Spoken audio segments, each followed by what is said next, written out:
ಧಾರವಾಡ ಕಟ್ಟೆಯ ಸಾಹಿತ್ಯ ಸಂವಾದ ಕಾರ್ಯಕ್ರಮಕ್ಕೆ ಎಲ್ಲರಿಗೂ ಸ್ವಾಗತ. ಕನ್ನಡದ ಲೇಖಕರು, ಸಂಶೋಧಕರು, ವಿದ್ವಾಂಸರು ಆಗಿರುವ ಡಾಕ್ಟರ್ ಕೃಷ್ಣ ಕಟ್ಟಿಯವರು ಇಂದು ನಮ್ಮ ಕಾರ್ಯಕ್ರಮದಲ್ಲಿ ಭಾಗವಹಿಸಿದ್ದಾರೆ. ಧಾರವಾಡ ಕಟ್ಟೆಯ ಎಲ್ಲ ಕೇಳುಗರ ಪರವಾಗಿ ಡಾಕ್ಟರ್ ಕೃಷ್ಣ ಕಟ್ಟಿಯವರನ್ನು ನಾನು ಬಹಳ ಪ್ರೀತಿಯಿಂದ ಈ ಕಾರ್ಯಕ್ರಮಕ್ಕೆ ಸ್ವಾಗತಿಸುತ್ತೇನೆ. ಸರ್ ನಮಸ್ಕಾರ ಮತ್ತು ನಮ್ಮ ಕಾರ್ಯಕ್ರಮಕ್ಕೆ ಸ್ವಾಗತ. ಕೃಷ್ಣ ಕಟ್ಟಿಯವರು ಕರ್ನಾಟಕದಲ್ಲಿ ಎಲ್ಲ ಕನ್ನಡಿಗರ ಮನೆ ಮಾತಾಗಿದ್ದಾರೆ. ತಮ್ಮ ಆಪ್ತ ಬರಹದ ಮೂಲಕ, ಮಾತಿನ ಮೂಲಕ, ವ್ಯಕ್ತಿತ್ವದ ಮೂಲಕ ಅವರು ಕನ್ನಡಿಗರ ಮನಸ್ಸನ್ನ ತಟ್ಟಿದ್ದಾರೆ. ಕನ್ನಡಿಗರ ಹೃದಯದಲ್ಲಿ ನೆಲೆ ನಿಂತಿದ್ದಾರೆ. ಕೃಷ್ಣ ಕಟ್ಟಿಯವರು ಮೂಲತಃ ಧಾರವಾಡದವರು. ಧಾರವಾಡದಲ್ಲಿ 15 ವರ್ಷ ಸೇವೆಯನ್ನ ಸಲ್ಲಿಸಿ ಪ್ರತಿಷ್ಠಿತ ಕನ್ನಡ ವಿಶ್ವವಿದ್ಯಾಲಯದಲ್ಲಿ ಸುಮಾರು 20 ವರ್ಷಗಳ ಕಾಲ ಸೇವೆಯನ್ನ ಸಲ್ಲಿಸಿದ್ದಾರೆ. ಅವರ ಬಗ್ಗೆ ಒಂದು ವಿಶೇಷವಾದ ಮಾಹಿತಿ ಏನಂತಂದ್ರೆ, ಕನ್ನಡದ ಬಹಳ ಮಹತ್ವದ ವಿಮರ್ಶಕರಾದ ಮತ್ತು ನನ್ನ ವಿದ್ಯಾಗುರುಗಳಾದ ಕೀರ್ತಿನಾಥ ಕುರ್ತಕೋಟಿಯವರ ಮಾರ್ಗದರ್ಶನದಲ್ಲಿ PhD ಯನ್ನ ಪೂರೈಸಿದ್ದಾರೆ ಕನ್ನಡ ವಿಶ್ವವಿದ್ಯಾಲಯದಿಂದ. ನಾನು ಕೂಡ ಕೀರ್ತಿನಾಥ ಕುರ್ತಕೋಟಿಯವರ ಮಾರ್ಗದರ್ಶನದಲ್ಲಿ ಹಂಪಿ ವಿಶ್ವವಿದ್ಯಾಲಯದಿಂದ ಮೊದಲ ಕನ್ನಡ PhD ಪದವಿಯನ್ನ ಪಡೆದುಕೊಂಡಿದ್ದೇನೆ. ಬೇಂದ್ರೆ ಮತ್ತು ಕನ್ನಡ ಭಾವಗೀತದ ಸ್ವರೂಪ ಎಂಬ ವಿಷಯದ ಕುರಿತು ಡಾಕ್ಟರ್ ಕೃಷ್ಣ ಕಟ್ಟಿಯವರು ಅಧ್ಯಯನವನ್ನ ಮಾಡಿದ್ದಾರೆ ಮತ್ತು ಅವರು ಸಲ್ಲಿಸಿದ ಪ್ರಬಂಧಕ್ಕೆ ಹಂಪಿ ಕನ್ನಡ ವಿಶ್ವವಿದ್ಯಾಲಯ ಡಾಕ್ಟರೇಟ್ ಪದವಿಯನ್ನ ನೀಡಿ ಅವರನ್ನ ಸನ್ಮಾನಿಸಿದೆ ಮತ್ತು ಗೌರವಿಸಿದೆ. ಇದಕ್ಕೆ ಮಾರ್ಗದರ್ಶಕರು ಕೀರ್ತಿನಾಥ ಕುರ್ತಕೋಟಿಯವರು. ಬೇಂದ್ರೆ ಕಾವ್ಯದ ಬಗ್ಗೆ ಕನ್ನಡದಲ್ಲಿ ಪ್ರಕಟಗೊಂಡ ಬಹಳ ಮಹತ್ವದ ಒಂದು ಸಂಶೋಧನಾ ಕೃತಿಗಳ ಸಾಲಿಗೆ ಕೃಷ್ಣ ಕಟ್ಟಿಯವರ ಬೇಂದ್ರೆ ಮತ್ತು ಕನ್ನಡ ಭಾವಗೀತದ ಸ್ವರೂಪ ಎಂಬ ಸಂಶೋಧನಾ ಪ್ರಬಂಧ ಸೇರ್ತದೆ. ಬೇಂದ್ರೆ ಮತ್ತು ಕನ್ನಡ ಭಾವಗೀತದ ಸ್ವರೂಪ, ನಾದದ ನವನೀತ, ಶ್ರಾವಣದ ಕವಿ ಬೇಂದ್ರೆ ಇವು ಕೃಷ್ಣ ಕಟ್ಟಿಯವರ 3 ಪ್ರಮುಖ ವಿಮರ್ಶಾ ಕೃತಿಗಳು. ಕೆಲವೇ ದಿನಗಳಲ್ಲಿ ಧಾರವಾಡದ ಬಹಳ ಪ್ರತಿಷ್ಠಿತ ಪ್ರಕಟಣಾ ಸಂಸ್ಥೆ ಮನೋಹರ ಗ್ರಂಥಮಾಲೆಯವರು ಅವರ 4ನೇ ಪುಸ್ತಕವನ್ನ ಪ್ರಕಟ ಮಾಡುತ್ತಿದ್ದಾರೆ. ಬೆಳಕ ನೀರಡಿಕೆ ಇದು ಬೇಂದ್ರೆ ಕಾವ್ಯದ ಕುರಿತ 50 ವಿಮರ್ಶಾ ಲೇಖನಗಳನ್ನ ಒಳಗೊಂಡಿದೆ. ಹೀಗೆ ಸುಮಾರು 3.5 ದಶಕಗಳ ಕಾಲದಿಂದ ಬೇಂದ್ರೆ ಕಾವ್ಯದೊಂದಿಗೆ, ಬೇಂದ್ರೆ ವ್ಯಕ್ತಿತ್ವದೊಂದಿಗೆ, ಬೇಂದ್ರೆ ಕಾವ್ಯದ ಲಯದೊಂದಿಗೆ, ಸಂಗೀತದೊಂದಿಗೆ, ಶಬ್ದಗಳೊಂದಿಗೆ ಅವರು ಮುಖಾಮುಖಿಯಾಗುತ್ತಾ ಅನುಸಂಧಾನ ಮಾಡುತ್ತಾ ಬೆಳೆದು ಬಂದಿದ್ದಾರೆ. ಈಗ ಬೇಂದ್ರೆ ಕಾವ್ಯದ ಬಗ್ಗೆ ಬಹಳ ಅಧಿಕೃತವಾಗಿ ಮಾತನಾಡಬಲ್ಲ ಕೆಲವು ವಿದ್ವಾಂಸರಲ್ಲಿ ಕೃಷ್ಣ ಕಟ್ಟಿಯವರು ಕೂಡ ಒಬ್ಬರಾಗಿದ್ದಾರೆ. ಅವರು ಇಂದು ನಮ್ಮ ಈ ಕಾರ್ಯಕ್ರಮದಲ್ಲಿ ಭಾಗವಹಿಸಿದ್ದಾರೆ. ಜನವರಿ ಅಂದ್ರೆ ಇದು ಬೇಂದ್ರೆ ಅವರ ತಿಂಗಳು, ಬೇಂದ್ರೆ ಮಾಸ ಅಂತ ನಾವು ಕರೆಯಬಹುದು. ಜನವರಿ 31, 1896 ಬೇಂದ್ರೆ ಅವರು ಜನಿಸಿದರು. ಜನವರಿ ಬಂದಿತ್ತಂದ್ರೆ ಧಾರವಾಡದ ವಿದ್ವಾಂಸರಿಗೆ, ಧಾರವಾಡದ ಕೋಗಿಲಿಗಳಿಗೆ ಒಂದು ಹಬ್ಬ. ಅವರ ಜನ್ಮದಿನವನ್ನ ಕನ್ನಡ ಕವಿ ದಿನ ಎಂದು ನಾವು ಆಚರಿಸ್ತಾ ಇದ್ದೇವೆ. ಕರ್ನಾಟಕ ಸರ್ಕಾರ ಅಧಿಕೃತವಾಗಿ ಮಾಡಿಲ್ಲ. ಈ ಮೂಲಕ ಧಾರವಾಡ ಕಟ್ಟಿಯ ಮೂಲಕ ಮತ್ತು ಕೃಷ್ಣ ಕಟ್ಟಿಯವರ ಮೂಲಕ ನಾನು ಕರ್ನಾಟಕದ ಸರ್ಕಾರಕ್ಕೆ ಒಂದು ಕೋರಿಕೆಯನ್ನ, ಮನವಿಯನ್ನ ಮಾಡ್ತಾ ಇದ್ದೇನೆ. ಆದಷ್ಟು ಬೇಗ 31 ಬರಲಿದೆ. ದಿನದ ಮೊದಲು ಕರ್ನಾಟಕ ಸರ್ಕಾರ ಜನವರಿ 31 ಕವಿ ದಿನವನ್ನಾಗಿ ಆಚರಿಸುವಂತೆ ಘೋಷಿಸಬೇಕೆಂದು ನಾನು ಅವರನ್ನ ಕೇಳಿಕೊಳ್ಳುತ್ತೇನೆ. ಬೇಂದ್ರೆ ಅವರನ್ನ ನಾವು ವರಕವಿ ಅಂತೇವೆ, ಶಬ್ದ ಗಾರುಡಿಗ ಅಂತೇವೆ, ಶ್ರವಣ ಪ್ರತಿಭೆ ಎಂದು ಕರೆಯುತ್ತೇವೆ. ಕನ್ನಡದ ಆಧುನಿಕ ಕನ್ನಡದ ಬಹಳ ಮಹತ್ವದ ಕವಿಗಳು ಬೇಂದ್ರೆ ಅವರು. ಬೇಂದ್ರೆ ಅವರ ಕಾವ್ಯದ ಬಗೆಗೆ ನಾವು ಮಾತನಾಡದೆ ಕನ್ನಡ ಸಾಹಿತ್ಯದ ಬಗ್ಗೆ ಮಾತನಾಡಲಿಕ್ಕೆ ಸಾಧ್ಯವೇ ಇಲ್ಲ. ಒಟ್ಟು ಬೇಂದ್ರೆ ಕಾವ್ಯದ ಬಗ್ಗೆ, ಕಾವ್ಯದ ಆಯಾಮದ ಬಗ್ಗೆ, ಅವರ ಕಾವ್ಯ ವ್ಯಕ್ತಿತ್ವದ ಬಗ್ಗೆ ಎಂದು ನಮ್ಮೊಂದಿಗೆ ಮಾತನಾಡಲು ಕೃಷ್ಣ ಕಟ್ಟಿಯವರಿದ್ದಾರೆ. ಹೀಗಾಗಿ ಮತ್ತೊಮ್ಮೆ ಅವರನ್ನು ನಾನು ಬಹಳ ಪ್ರೀತಿಯಿಂದ ಈ ಕಾರ್ಯಕ್ರಮಕ್ಕೆ ಸ್ವಾಗತಿಸ್ತೇನೆ. ಸರ್, ಆಗ್ಲೇ ಹೇಳಿದ ಹಾಗೆ ಬೇಂದ್ರೆ ಕಾವ್ಯದೊಂದಿಗೆ ನೀವು ಸುಮಾರು 4 ದಶಕಗಳ ಕಾಲ ಅನುಸಂಧಾನವನ್ನು ಮಾಡಿಕೊಂಡಿದ್ದೀರಿ. ನಿಮ್ಮ ಅನೇಕ ಉಪನ್ಯಾಸಗಳನ್ನು ಕೇಳಿದ್ದೇನೆ. ನಿಮ್ಮ ಹೆಚ್ಚು ಕಡಿಮೆ ಎಲ್ಲಾ ಲೇಖನಗಳನ್ನ ನಾನು ಓದಿದ್ದೇನೆ. ಮೊದಲನೆಯ ಪ್ರಶ್ನೆ ಕಟ್ಟಿ ಸರ್, ನಿಮಗೆ ಬೇಂದ್ರೆ ಅವರ ಕಾವ್ಯದಲ್ಲಿ ಪ್ರಕೃತಿ ಪ್ರಕೃತಿಯ ವರ್ಣನೆ ಇದೆ ಎಂದು ನಾನು ಹೇಳೋದಿಲ್ಲ. ಪ್ರಕೃತಿ ಅನ್ನೋದು ಬೇಂದ್ರೆ ಕಾವ್ಯದಲ್ಲಿ ಒಂದು ಪಾತ್ರವಾಗಿ ಕಾಣುತ್ತದೆ ಮತ್ತು ಪ್ರಕೃತಿ ತನ್ನ ಅನೇಕ ಆಯಾಮಗಳನ್ನ, ಅನೇಕ ಸ್ವರೂಪವನ್ನ ಅವರ ಕಾವ್ಯದಲ್ಲಿ ಅದು ತೋರಿಸಿದೆ. ಪ್ರಕೃತಿಯ ಅಂತರಂಗ ಬಹಿರಂಗ ಕೂಡ ಅವರ ಕಾವ್ಯದಲ್ಲಿ ಅನಾವರಣಗೊಂಡಿದೆ. ಇದರ ಬಗ್ಗೆ ನೀವು ನಮ್ಮ ಓದುಗರಿಗೆ ಕೆಲವು ವಿಶ್ಲೇಷಣೆ. ನಾನು ಮೊದಲು ಬೇಂದ್ರೆ ಯಾರು ಅಂತ ಹೇಳಿದ್ದಾನೆ ಖಂಡಿತ ಸರ್. ಬೇಂದ್ರೆ ನವೋದಯ ಕಾಲದ ಬಹುದೊಡ್ಡ ಕವಿ.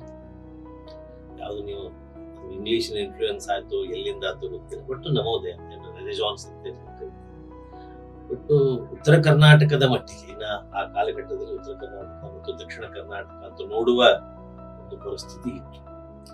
ಎಲ್ಲವೂ ಇಲ್ಲಿ ಮರಾಠಿಮಯವಾದಂತಹ ಕಾಲಘಟ್ಟ. ಆ ಕಾಲಘಟ್ಟದಲ್ಲಿ ಕನ್ನಡವನ್ನ ಒಂದು ಪ್ರತಿಷ್ಠಾಪಿಸಬೇಕು ಕಾವ್ಯದ ಮೂಲಕ ಅಂತ ಒಂದು ಸಂಕಲ್ಪ ಮಾಡಿದ್ರು ಬೇಂದ್ರೆ. ನಮ್ಮಲ್ಲಿ ಒಂದು ಮಾತಿದೆ, ನಾ ಅಂದ್ರೆ ಅಹಂಕಾರ. ಕನಕದಾಸರ ಕಥೆಯನ್ನು ಕೇಳಿದ್ರೆ ಗೊತ್ತಾಗ್ತದೆ, ಸ್ವರ್ಗಕ್ಕೆ ಯಾರು ಹೋಗ್ತಾರೆ, ನಾ ಹೋದರೆ ಹೋದೇನು ಅಂತ. ಎಲ್ಲಾರು ಒಂದು ತಪ್ಪು ಇಂಟರ್ಪ್ರಿಟ್ ಮಾಡ್ತಾರೆ, ನಾನು ಹೋದರೆ ಹೋದೇನು ಅಂತ. ಅಲ್ಲ, ನಾ ಹೋದರೆ ಹೋದೇನು. ನಾ ಅನ್ನೋದು ಅಹಂಭಾವ, ನಾನು ಅನ್ನೋದು ಅಸ್ತಿತ್ವನೇ ಹೋದ್ರೆ ಉಳಿತದೇನು. ನಾ ಹೋಗ್ಬೇಕು, ನಾನು ಹೋಗ್ಬಾರ್ದು. ಬೇಂದ್ರೆ ತಮ್ಮ ಒಂದು ಅದ್ಭುತವಾದಂತಹ ಕವಿತೆ ಮುಂದೆ ಅವರ ಕಾವ್ಯ ಪ್ರಪಂಚ ಬೆಳೆದ ಹಾಗೆ ಬಂತು. ನಿಮ್ಗೆಲ್ಲ ಗೊತ್ತಿದೆ, ನೀವೇ ಹೇಳಿದ್ರಿ 1896 ಬೇಂದ್ರೆ ಅವರ ಹುಟ್ಟಿದ ದಿವಸ. ಅವರವ್ವ ಇಟ್ಟಂತ ಹೆಸರು ದತ್ತಾತ್ರೇಯ ಅಂತ ಹೇಳಿ, ದತ್ತ ಮತ್ತು ಆತ್ರೇಯ ಅಂತ ನಾವು ಬಿಡಿಸಿದಾಗ ಅತ್ರಿ ಋಷಿಗಳ ಕಥೆ ನಮಗೆ ಇದರಿಂದ ಬರ್ತದೆ, ಅಂದ್ರೆ ಪುರಾಣದಿಂದ, ಮೈಥಾಲಜಿ. ಬೇಂದ್ರೆ ಅವರಿಗೆ ಮೈಥಾಲಜಿನೂ ಗೊತ್ತಿತ್ತು, ಬದುಕಿನ ಮೈಥಾಲಜಿನೂ ಗೊತ್ತಿತ್ತು, ಶಿಷ್ಟ ಮೈಥಾಲಜಿನೂ ಗೊತ್ತಿತ್ತು, ಪರಿಶಿಷ್ಟ ಮೈಥಾಲಜಿಗಳು ಗೊತ್ತಿತ್ತು. ಇದು ಬಹಳ ಮುಖ್ಯವಾದಂಥದ್ದು. ಅತ್ರಿ ಮತ್ತು ಅನಸೂಯ ಋಷಿಗಳ ಮಗ ದತ್ತಾತ್ರೇಯ. ದತ್ತ ಅಂದ್ರೆ ಕೊಡ್ತಕ್ಕಂಥ. ಅತ್ರಿ ಅನ್ನೋ ಒಂದು ಶಬ್ದಕ್ಕೆ ಒಂದು ಮಾತಿದೆ, ನಮ್ಮ ಕೃಷ್ಣನ ಗೋತ್ರ ಅತ್ರಿ. ಭಾಗವತದಲ್ಲಿ ಬರ್ತಕ್ಕಂಥ ಕೃಷ್ಣಸ್ತು ಭಗವಾನ್ ಸ್ವಯಂ ಅಂತ ಆರ್ಟಿಕಲ್ ಬರ್ದಿಲ್ಲ. ಶ್ರಾವಣ ಕೋಗಿ ಕರೆದರೆ ಕೃಷ್ಣ ಬರುತ್ತಾನೆ. ಅಲ್ಲ, ಯಾಕಂತಂದ್ರೆ ಅವರು ಒಂದು ಶ್ರಾವಣದ ಕವಿತೆಯಲ್ಲಿ ಕೃಷ್ಣನನ್ನ ಒಂದು ಪ್ರತಿಷ್ಠಾಪಿಸಿದ ಒಂದು ಕ್ರಮ ಇಟ್ಟುಕೊಂಡು, ನಾನು ಶ್ರಾವಣ ಕೂಗಿ ಕರೆದರೆ ಕೃಷ್ಣ ಬರುತ್ತಾನೆ. ಹಂಗ ಕೃಷ್ಣನ ಗೋತ್ರ ಅತ್ರಿ ಗೋತ್ರ. ಅತ್ರಿ ಸರ್ವತ್ರ ಮೈತ್ರಿ ಅಂತ ಒಂದು ಸೂತ್ರ. ತಮ್ಮ ಇಡೀ ಕಾವ್ಯದ ಉದ್ದಕ್ಕೂ ತಮ್ಮ ಹೆಸರಿನ ಕೊನೆಯ ಒಂದು ಶಬ್ದವಾದಂತಹ ಆ ಮೈತ್ರಿಯ ಸೂತ್ರವನ್ನು ತಂದದ್ದು ದತ್ತಾತ್ರೇಯ. ಹೌದಾ? ದತ್ತ ಅಂದ್ರೆ ಕೊಡ್ತಕ್ಕಂಥ ಸಂಸ್ಕೃತ ಶಬ್ದ. ಏನು ಕೊಡ್ತಾನ ಅಂದ್ರೆ ಮೈತ್ರಿಯತ್ವವನ್ನು ಕೊಡ್ತಾನೆ. ಯಾವುದು ಇವತ್ತಿನ ಜಗತ್ತಿಗೆ ಬೇಕಾಗಿದೆ. ಹೌದಾ? ಇಲ್ಲ, ನಮ್ಮ ಜಗತ್ತಿಗೆ ಏನ್ ಬೇಕಾಗಿದೆ ಇವತ್ತು? ಮೈತ್ರಿ, ಮಿತ್ರತ್ವ. ಆ ಮೈತ್ರಿಯನ್ನು ಕೊಡತಕ್ಕಂತಹ ಒಂದು ಗುಣ ಮತ್ತು ಧರ್ಮವನ್ನು ಇಟ್ಟುಕೊಂಡು ಹುಟ್ಟಿಕೊಂಡವನೇ ಬೇಂದ್ರೆ. ತಾಯಿ ಅಂಬೋವ, ಅಂಬಿಕೆ ಅಂದ್ರೆ ಪಾರ್ವತಿಯ ಮಗ ಇವನು. ಅದಕ್ಕೆ ಅವರ ಇಡೀ ಕಾವ್ಯ ವಾಗರ್ಥ ಇವ ಸಂಪೃಕ್ತೋ ವಾಗರ್ಥ ಪ್ರತಿಪತ್ತೆ ಜಗತಃ ಪಿತರೋ ಒಂದೇ ಪಾರ್ವತಿ ರಮೇಶ್. ಕಾಳಿದಾಸ ವಂಶದಲ್ಲಿ ಹೇಳಿದಂತಹ ಮಾತು ಇದು ಜಗತ್ತಿಗೆ ಅದ್ಭುತವಾದಂತಹ ಮಾತು ಮತ್ತು ಅರ್ಥ ಬಹಳ ಮುಖ್ಯವಾದಂತಹ. ಮಾತು ಬಿಟ್ಟು ಅರ್ಥ ಇರಬಾರ್ದು, ಅರ್ಥ ಬಿಟ್ಟು ಮಾತಿರಬಾರ್ದು. ಅದು ಒಂದು ಸಾಹಿತ್ಯದ ದಾಂಪತ್ಯ. ಅದು ಸಾಹಿತ್ಯದ ಒಂದು ದಾಂಪತ್ಯ. ಅದಕ್ಕೆ ಅವ್ರು ತಮ್ಮ ಭಾವಗೀತೆ ಹೇಳೋದು, ಮಾತು ಮಾತು ಮಥಿಸಿ ಬಂತು ನಾದದ ನವನೀತ ಭೃಂಗದ ಬೆನ್ನೇರು ಬಂತು ಕಲ್ಪನಾ ವಿಲಾಸ ಹಸದ ಗಾಳಿ ಪಕ್ಕ ಹೊಡೆಯುತ್ತಿತ್ತು ಸಹಜ ಪ್ರಾಸ ಮಿಂಚಿ ಮಾಯವಾಗುತ್ತಿತ್ತು ಒಂದು. ಇದು ಬೇಂದ್ರೆ. ಈ ಬೇಂದ್ರೆಗೆ ಅವ್ವ ಬಹಳ ಮುಖ್ಯವಾದಂತಹ. ನಮ್ಮಲ್ಲೇ ಉಪನಿಷತ್ತು ಒಂದು ಮಾತನ್ನು ಹೇಳ್ತದೆ, ಯಾವುದು ಶಿಕ್ಷಾ. ಅನ್ನೋ ಒಂದು ವಾದ ಇದೆ. ನೀವು ಹೇಗೆ ಒಪ್ಪುತ್ತಿರೋ ಬಿಡ್ತಿರೋ ಗೊತ್ತಿಲ್ಲ. ಈ ಜಗತ್ತಿನಲ್ಲಿ, ಅದರಲ್ಲಿ ಮುಖ್ಯವಾಗಿ ಭಾರತದಲ್ಲಿ, irrespective of caste and creed ಉಪನಿಷತ್ತುಗಳನ್ನು ಅಭ್ಯಾಸ ಮಾಡಬೇಕು. ಒಪ್ಪುತ್ತೀರಾ? 100% ಅದರಲ್ಲಿ ಮುಖ್ಯವಾಗಿ ತೈತ್ರಿಯಲ್ಲಿ ಬ್ರಹ್ಮ ಭೃಗು ಶಿಕ್ಷಾ. ಶಿಕ್ಷಾ ಅಂದ್ರೆ is not punishment. Shiksha means education. ಹೌದು.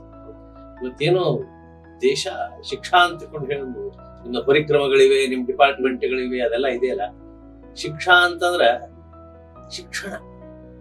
ಆ ಶಿಕ್ಷಾ ಉಪನಿಷತ್ತು ಒಬ್ಬ ವಿದ್ಯಾರ್ಥಿಯ ಜೀವನ ಹೇಗಿರಬೇಕು, ಒಬ್ಬ ಅಧ್ಯಾಪಕನ ಜೀವನ ಹೇಗಿರಬೇಕು, ವಿದ್ಯಾರ್ಥಿ ಅಧ್ಯಾಪಕನನ್ನು ಹೇಗೆ ನೋಡಬೇಕು, ಅಧ್ಯಾಪಕ ವಿದ್ಯಾರ್ಥಿಯನ್ನ ಹೆಂಗ ನೋಡಬೇಕು, ಎಷ್ಟು ವರ್ಷ ಅಧ್ಯಯನ ಮಾಡಬೇಕು, ಅಧ್ಯಾಪನ ಹೆಂಗ ಮಾಡಬೇಕು ಅಂತ ಅನ್ನೋದನ್ನ ಹೇಳ್ತಾರೆ.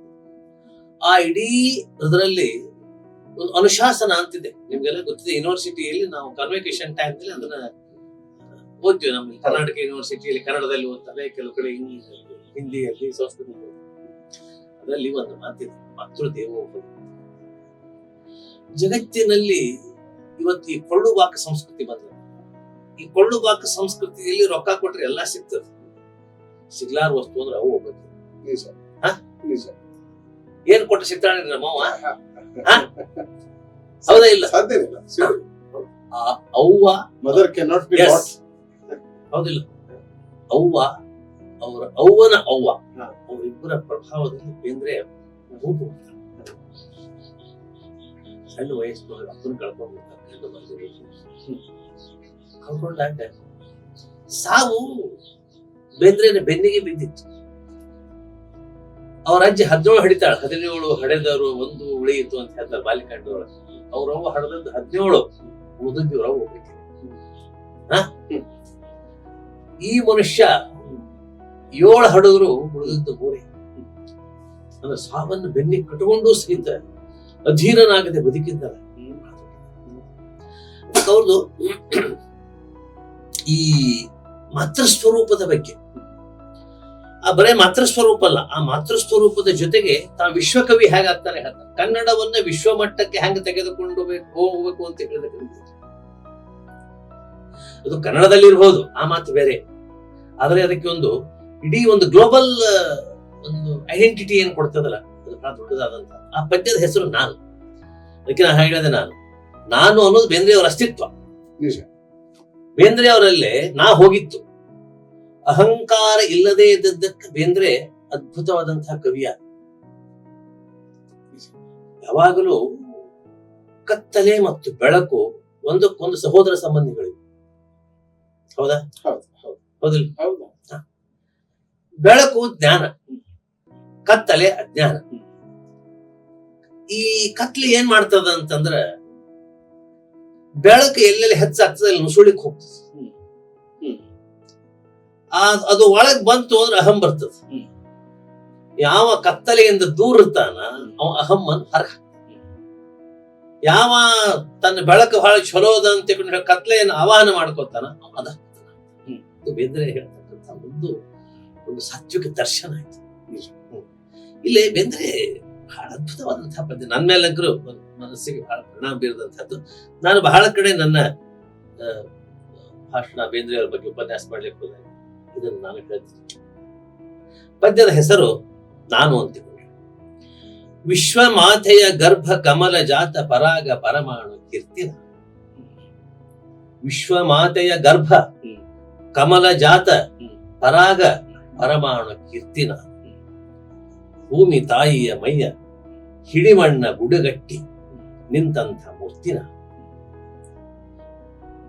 ಭರತ ಮಾತೆಯ ಕೋಟಿ ಕಾರ್ತಿಕೋತ್ಸವದಲ್ಲಿ ಮಿನುಗುತಿಹ ಜ್ಯೋತಿ ನಾನು. ಕನ್ನಡದ ತಾಯಿ ತಾವರೆಯ ಪರಿಮಳ ಉಂಡು ಬೀರುತಿಹ ಗಾಳಿನ. ಕನ್ನಡದ ತಾಯಿ ತಾವರೆಯ ಪರಿಮಳ ಉಂಡು ಬೀರುತಿಹ ಗಾಳಿ ನಾನು. ನನ್ನ ತಾಯಿಯ ಹಾಲು ನೆತ್ತರವ ಕುಡಿದಂಥ ಜೀವಂತ ಮಮತೆನ. ನನ್ನ ತಾಯಿಯ ಹಾಲು ನೆತ್ತರವ ಕುಡಿದಂಥ ಜೀವಂತ ಮಮತೆ ನಾನು. ಈ 5 ಐದೆಯರ, ನಾನು ಮುತ್ತೈದೆ ಅನ್ನೋ ಶಬ್ದಕ್ಕೆ ಇರ್ತಕ್ಕಂಥ ಒಂದು ತತ್ವ ಬೇರೆ ಇದೆ. ಬೇಂದ್ರೆ ಆ ಒಟ್ಟು 5 ಕೂಡ್ಸೊಂಡು ತಗೊಂಡ್ಬರ್ತಾರ. ಈ 5 ಐದೆಯರ ಪಂಚ ಪ್ರಾಣಗಳ ಪ್ರಾಣ 5 ಪ್ರಾಣಗಳು. ಪ್ರಾಣ, ಪಾನ, ವ್ಯಾನ, ಉದಾನ, ಸಮಾನ ಅಂತ ತಿಳ್ಕೊಂಡು ಹೇಳಿ 5 ಪ್ರಾಣಗಳನ್ನು ನಾವು ಉಪಾಸನ ಮಾಡ್ತೀವಿ.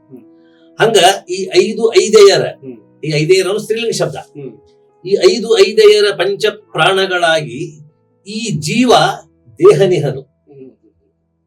ಪೃಥ್ವಿ, ಆಪ್, ತೇಜು, ವಾಯು, ಆಕಾಶದಿಂದ ಜೀವ ಕೂಡ್ಯದ. ಹೌದಾ? ಈ ದೇಹ ಪೃಥ್ವಿ, ಆಪ್, ತೇಜು, ವಾಯು, ಆಕಾಶದಿಂದ ಕೂಡ್ಯದ. ಪೃಥ್ವಿ, ಆಪ್, ತೇಜು, ವಾಯು, ಆಕಾಶದಿಂದ ಕೂಡಿದಂತಹ ಜಗತ್ತಿನಲ್ಲಿ ನಾವಿದ್ದೀವಿ. ಆ 5 ಐದೇಯರ ಪಂಚ ಪ್ರಾಣಗಳಾಗಿ ಈ ಜೀವ ದೇಹನಿಹನು. ಹೃದಯಾರವಿಂದದಲ್ಲಿರುವ ನಾರಾಯಣನೇ, ಹೃದಯಾರವಿಂದದಲ್ಲಿರುವ ನಾರಾಯಣನೇ ತಾನಾಗಿ ದತ್ತನರನು. ನರ ನಾರಾಯಣ ಆಗ್ತಕ್ಕಂಥ ನರ ಏನಾಗಬೇಕು?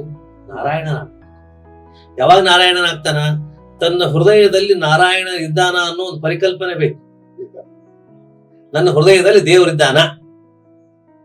ನಮ್ಮ ನಮ್ಮ ನಮ್ಮ ಶಕ್ತಿಯನ್ನು ಮೀರಿದ್ದಂತಹದ್ದೇ ದೇವರು. ಅಂತಹ ಒಂದು ಶಕ್ತಿ ನನ್ನ ಹೃದಯದಲ್ಲಿ ಇದೆ. ಆ ಒಂದು ಕಲ್ಪನೆ, ಅನುಸಂಧಾನ ಅನ್ನೋ ಶಬ್ದ ಬೇರೆ ಕಡೆ ಹೋಗುತ್ತೆ, ಬೇಡ. ಅದು ಒಂದು ಕಲ್ಪನೆ. ಇನ್ನೊಂದು ಮುಂದೆ ಹೇಳ್ತೀನಿ, ಒಂದು ಪರಿಕಲ್ಪನೆ, ಒಂದು ವಿಚಾರ ಇರಬೇಕು. ಈ 5 ಐದೇಯರ ಪಂಚ ಪ್ರಾಣಗಳಾಗಿ ಈ ಜೀವ ದೇಹನಿಹನು. ಹೃದಯಾರವಿಂದದಲ್ಲಿರುವ ನಾರಾಯಣನೇ ತಾನಾಗಿ ದತ್ತನರನು. ವಿಶ್ವದೊಳು ನುಡಿಯಾಗಿ, ವಿಶ್ವದೊಳು ನುಡಿಯಾಗಿ ಕಣ್ಣಿಡಿಸುತ್ತಿಹನಿಲ್ಲಿ ಅಂಬಿಕಾತನೇ. ವಿಶ್ವದೊಳು ನುಡಿಯಾಗಿ ಕಣ್ಣುಡಿಸುತ್ತಿಹನಿವನು ಅಂಬಿಕಾತನೇ. ಅಂಬಿಕಾತನೇ ಬೇಂದ್ರೆಯವರಿಗೆ ಅದ್ಭುತವಾದಂತಹ ಒಂದು ಪರಿಕಲ್ಪನೆ. ಇದು ಪಂಚಮಾತ್ರಕೆಯರ ಪರಿಕಲ್ಪನೆ ಅಂತ ಹೇಳ್ತಾರೆ. ಆಮೇಲೆ ಮಾತ್ರಕಾ ಪೂಜನ ಅಂತ ಈ ಮೈಥಾಲಜಿ ಒಳಗೆ, ಆಮೇಲೆ ಇಂಡಿಯನ್ ಟ್ರೆಡಿಷನ್ ಒಳಗೆ ಸಪ್ತಮಾತ್ರಕೆಯರ ಪೂಜಾ, ಬ್ರಾಹ್ಮಿ, ವೈಷ್ಣವಿ, ಚೈವಿ, ಚಾಮುಂಡ ಸಪ್ತಮಾತರಃ ಶ್ಲೋಕ. ಈ ಬದಾಮಿ ಐಹೊಳೆ ಪಟ್ಟದ ಕಲ್ಯಾಣ ನೋಡಿದವರಿಗೆ ಬರ್ತದೆ. ಸಪ್ತಮಾತ್ರಕೆಯರ ಮೂರ್ತಿಗಳು 15 ಕೋಟಿನೂ. ನಮ್ಮಲ್ಲಿ ಸಪ್ತಮಾತ್ರಕೆಯರ ಪೂಜೆ ನಮ್ಮ ನಾಗರಿಕತೆಯಿಂದ ಅವರು ಅದ್ಭುತವಾದಂತಹ ಒಂದು ಪರಿಕಲ್ಪನೆಯನ್ನು ನಮ್ಮ ಭಾರತೀಯ ದರ್ಶನ ಜಗತ್ತಿಗೆ ಸಪ್ತಮಾತ್ರಕೆ. ಆ ಸಪ್ತಮಾತ್ರಕೆಯರ ಪರಿಕಲ್ಪನೆ ಅಲ್ಲಿಟ್ಟುಕೊಂಡಂತಹ ಬೇಂದ್ರೆ ತಾನೇ ಒಂದು ಪಂಚಮಾತ್ರಕೆಯರ ಪರಿಕಲ್ಪನೆ. ಆ ಪರಿಕಲ್ಪನೆ ನಮ್ ಜೋಡಿಯೇ ಇದ್ದಾರೆ ಅವರು. ಅಂದ್ರೆ ಅವ್ರು ಎಲ್ಲೋ ಒಂದು ದೇವರನ್ನಾಗಿ ಮಾಡಿ ಕೂಡಿಸಿ ನಮ್ಮನ್ನ ಒಂದು ಇದು ಮಾಡ್ಲಿಕ್ಕೆ ಹತ್ತಿಲ್ಲ. ಆ ಎಲ್ಲಾರಿಗೂ ಪಂಚಮಾತ್ರಕೆಯರಿದ್ದಾರೆ, ಅವ್ನ್ ಒಬ್ಬಂದೇ ಅಂತಲ್ಲ. ಈ ಪದ್ಯ ಓದಿದಾಗ ಹೌದಲ್ಲ ಅಂತ ಅನಿಸ್ತದೆ. ನಮ್ಮ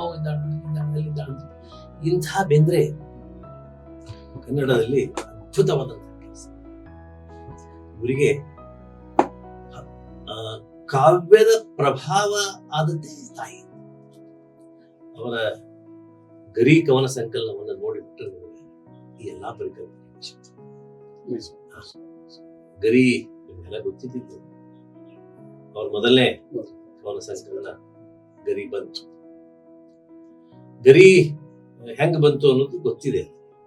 ಗರಿ ಬರೋಕ್ಕಿಂತ ಮೊದಲ ಅವರು ಬೇರೆ ಬೇರೆ ಪತ್ರಿಕೆಗಳಲ್ಲಿ ಬೇರೆ ಬೇರೆ ಹೆಸರಿನಿಂದ ಬರೀತಾರೆ. ಅವರ ಸದಾನಂದಿ ಜಂಗಮ ಅಂತ ಬರೆದಂತಹ ಒಂದು ಪದ್ಯ ಬೆಳಕು ಸ್ವಧರ್ಮ ಪತ್ರಿಕೆ ಸದಾನಂದಿ ಜಂಗಮ ಅಂತ ಬರೆದದು. ಯಾಕೆ ಬರೆದ್ರು ಅನ್ನೋದನ್ನ ನಾವು ಇವತ್ತು ಅದನ್ನ ಡಿಕೋಡ್ ಮಾಡಬಹುದು. ಸದಾ ಆನಂದದಿಂದ ಇರ್ತಕ್ಕಂಥ ಜಂಗಮ ನಾನು ಅಂತ ಹೇಳ್ಕೋಬಹುದು. ಜಂಗಮ ಅಂತಂದ್ರೆ ಗುರು ಅಂತ, ಸಂಚಾರಿ ಅಂತ, ಇದೆಲ್ಲ ಅರ್ಥಗಳು. ಅಂತ ಈ ಸದಾನಂದಿ ಜಂಗಮ ಬರೆದಾಗ ಅದನ್ನೆಲ್ಲ ಓದಿದ್ರು ಮಂದಿ, ಸಂತೋಷ ಪಟ್ರು. ಯಾರು ಯಾರು ಯಾರು ಅಂತ ಹುಡುಕಾಡ್ಕೊತು ಬಸವಣ್ಣ ವಚನ ಬರ್ಬೇಕಿವ, ನಮ್ಮ ಮಾತು ಹೋಗ್ಬೇಕಾಗಿತ್ತು, ಯಾರು ಸಿಗ್ಲಿಲ್ಲ.